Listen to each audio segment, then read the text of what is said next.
and welcome back to the Power Accountability League. I'm your pal Dan L. This is my channel. And if you have any ideas, leave them down below as to who you think should be the new Cal L. Today's video is entitled Compassionate Conservatism Part 7. Yes, this is my Breathe Right strip. I've already covered that in other videos. And I don't know if this is the final video. It might be, so let's find out. Let's get right to it. I'm going to go to a Wikipedia page, and I know Wikipedia is propaganda. It's leftist baloney.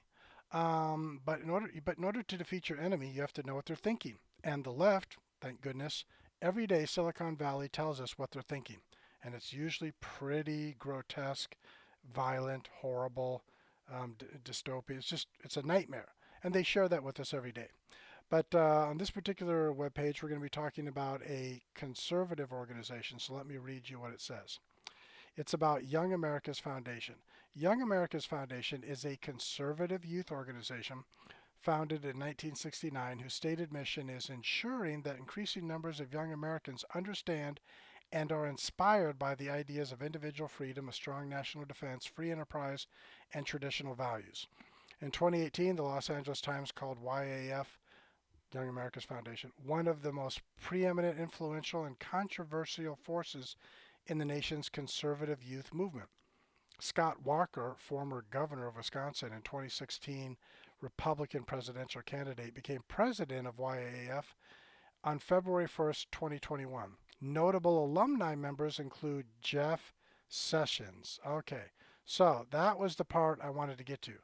Jeff Sessions, notable alumni. Now, my first question is, I was in college. After 1969, I did attend a college, and I attended a college in the Midwest. I've never heard of Young America's Foundation. I would hope they would have been on my campus, but I never heard about them. More importantly, there's another organization called Turning Point USA. Charlie Kirk's in charge of that. They do the same thing as Young America's Foundation. Why did we need Turning Point USA? Why was that? Was Young America's Foundation getting the job done? Like I said, when I was in college, not forget being in college, I've never heard of them, period. Wasn't until I stumbled upon them a few weeks ago actually, that I found out about this organization. And I stumbled on because I was doing some research on Jeff. Does Jeff Sessions strike you as a modern day conservative? Because honestly, Jeff Sessions, sadly, he may be what a modern day conservative is. Think about Jeff Sessions will go down in history as one of the greatest failures in our government's history. Certainly, as an attorney general, one of the worst attorney generals. He's a failure. Someday, when Jeff Sessions passes away, he will have left the world worse than he found it, in my opinion, because he never upheld the rule of law. Now that's one, and so I just wanted to read that to you because this, according to Wikipedia and according to the New York Times, this is a threat to the left. You mean something that no one's ever heard of? An organization that doesn't get any traction? An organization that was so strong we needed Turning Point USA, the Charlie Kirk nonprofit. We needed that one. Because if Young America's Foundation was doing their job, we don't need Turning Point USA. Or someone on the right say, well, we need multiple. Well, how about we need organizations that actually are somehow winning over minds and hearts of young people? I don't know that we have any of those. I mean, luckily there are channels on the internet. Steven Crowder has probably done more to enlighten young individuals than Young America's Foundation, Turning Point USA, whatever, Young Republicans Club. You add all those three up, I don't know how many people they've gotten supercharged to fight back against the left. So that was part one. Now part two is an article from CBSNews.com. So we're over here at CBSNews.com, and it's an article on someone named Andrew Sullivan. So anyway, CBSNews.com, and I'm reading you the article right now. Oh, it's from 60 Minutes, apparently. Andrew Sullivan says America's democracy is at risk because citizens can't compromise. Now let me read you this. The United States democracy is in trouble, says conservative author, blogger, and editor Andrew Sullivan. Too many Americans can't separate their politics from their lives, he says, and refuse to debate and compromise. the critical elements the authors of the U.S. Constitution had in mind when they designed the framework of our governing system. Okay, so far, I have no problem with that statement. I would like to see um, more debate, and I would like to see compromise in the areas that compromise is gonna benefit society. And that's, I don't want compromise for the sake of compromise. I would like to see the left do some compromising. The right has spent 150 years doing compromising, hasn't worked out too well. But let me continue on with this article. Scott Pelley interviews Sullivan for the next edition of 60 Minutes, Sunday, November 14th. Sullivan, a journalist and editor for more than 30 years with strong opinions and a penchant for controversy, says there's nothing new or even bad about the pointed political battles roiling our society. That's healthy, he says. What's not healthy is when that isn't just retained and kept in the political area, but becomes personal, becomes something you bring to the supermarket. Thanksgiving dinner permeates everything. And that separation between politics and life is what we're losing. And that's a terrible thing to lose, he tells Pelley. The reason it's so terrible, says Sullivan, is that without that separation, America's democracy can't function the way its authors designed it to. They wrote the Constitution for reasonable people, he says. The American Constitution was set up for people who can reason and argue and aren't afraid of it, and then reach compromises. The whole thing is designed the way Sullivan says, the whole thing is designed that way, Sullivan says. If you're in a tribe and all that matters is the victory of your tribe, you can't make it work. The results of such one-sided thinking were horribly displayed on January 6th, he says, and America is in for more rough times if change doesn't come. This country came to the point where we had violence in the usual peaceful transfer of power. That is a huge warning to how unstable our system can be if we remain tribalist in a system that's supposed to be designed for reasonable citizens, Sullivan tells Pelley. We're flying from reality. We're inventing abstractions and ideologies. We're fighting each other. We're demonizing each other. The system can still work. It's we who are broken. Sullivan was born in Britain and later became a U.S. citizen. He says he developed his open mind early in life when he realized he was gay, conservative, and Catholic. He began his career in U.S. magazine journalism, rising to the editor of the New Republic and senior editor at the Atlantic. He has written or edited several books, including The Conservative Soul, How We Lost It, How to Get It Back. He blogged on and off again for 20 years. It's now called The Weekly Dish, and Sullivan also hosts a podcast. He often attracted criticism from the right and the left for his controversial positions. In the wide-ranging interview with Pelley, he addresses some of his most high-profile criticisms. Anyway, so let's get back to it. We're going to talk about Andrew Sullivan. Andrew Sullivan, who's CBS's version of a conservative. You can go to his Wikipedia page. You can go read what he says. All of his politics are funneled through the prism of homosexuality. His sexual identity is central to everything he thinks and says and does. And he's telling everyone else, you need to keep your politics out of your private life. Every facet of his life is about politics. He is exactly who is not in a position to lecture other people on dragging politics into our personal life. And I would agree with him if we hadn't lost civilization to communism.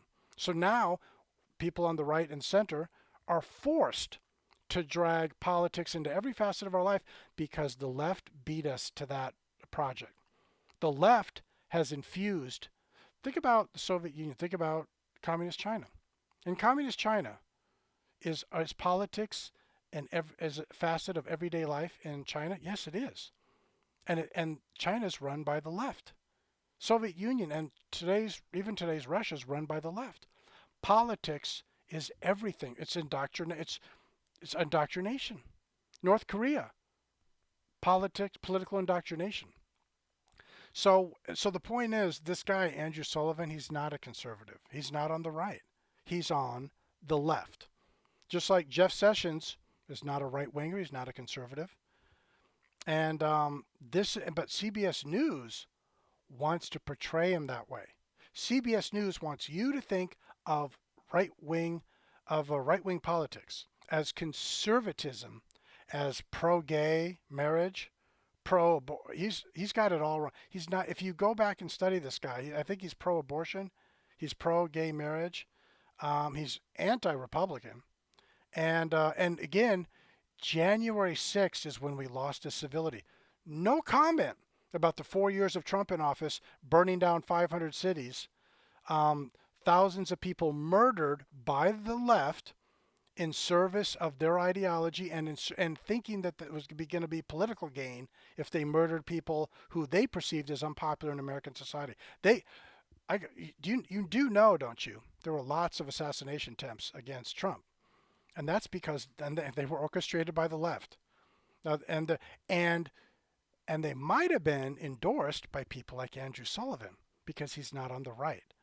But see, CBS News and all the other media, ABC, NBC, the newspapers, USA Today, New York Times, Los Angeles Times, Chicago Sun Times, Des Moines Register, Omaha World Herald, is that Orlando Sentinel, whatever. I could, we go, there's news. The point is, Andrew Sullivan is a leftist pretending or being pushed or being sold as a right winger. And by the way, he was born in Britain. So now Americans are supposed to be lectured. Well, maybe he's a naturalized citizen. I don't care. His politics, his mentality, his belief system, his standards, his values are all informed by those things in the United Kingdom. So so we've got what I consider a foreigner, a gay, a homosexual activist foreigner who's labeled a right-wing conservative. And again, you can go. I'm not going to do it for you. You can go to the Wikipedia page of Andrews, and you can also go do some other research. And he was the editor. He's the editor of the Atlantic magazine. So the Atlantic magazine is in the business of hiring conservatives to be their editors. You need to go study the Atlantic magazine's left wing. And the New Republic is not conservative either. Though I'm sure that they've tried to sell themselves that way on quite a few occasions. So I think this will be the end of our Compassionate Conservatism series, part 7. I'm going to end it with this video because I've done what I set out to do. I've mentioned Jesse Sullivan. Andrew Sullivan. Wait, that's a weird coincidence. There's the O'Sullivan theorem. Then there's Jesse Sullivan. There's Andrew Sullivan. There's a lot of the word Sullivan's prominent. Just a coincidence, by the way. But and I mentioned Jeff said, I mentioned a lot of people in this series of videos. But the number one thing I kept repeating in every single video was you've been sold a false reality about what either conservatism is Andrew Sullivan, a leftist hack, or it's Nazism. What conservatism is patriotism and rationality. I mean, those are the two defining ingredients, and at least they're supposed to. At least I think that's what Rush Limbaugh wanted conservatism, and that's what I would want it to be too. Patriotism plus rational thinking, well-developed critical thinking skills based on rational thinking and patriotism. That should be. And the truth is, the number of people who actually fit that description, and also. Conservatism is about picking a side. That's something else Rush Limbaugh was very big on, and I am too. I'm going to make a video on that. You have to pick sides. And all the people on the right, we know the people in the center are not going to pick a side. They're in the center for a reason. But most of the people on the right, I don't like to picking sides is rude and feelings get hurt. If you want to save civilization, you have to be pro-civilization. You have to be pro-life, not pro-death. You have to be pro-rule of law, not pro-anarchy. And, Andrew Sullivan is a horrible human being, and CBS wants you to attach his name to the political right. And that's just part of that's part of the indoctrination. That's part of the brainwashing. That's part of the scam. That's part of the propaganda. So hopefully you learned something in these 7 videos. Anyway, thanks for stopping by. Take care. See you back here at this channel. Bye-bye.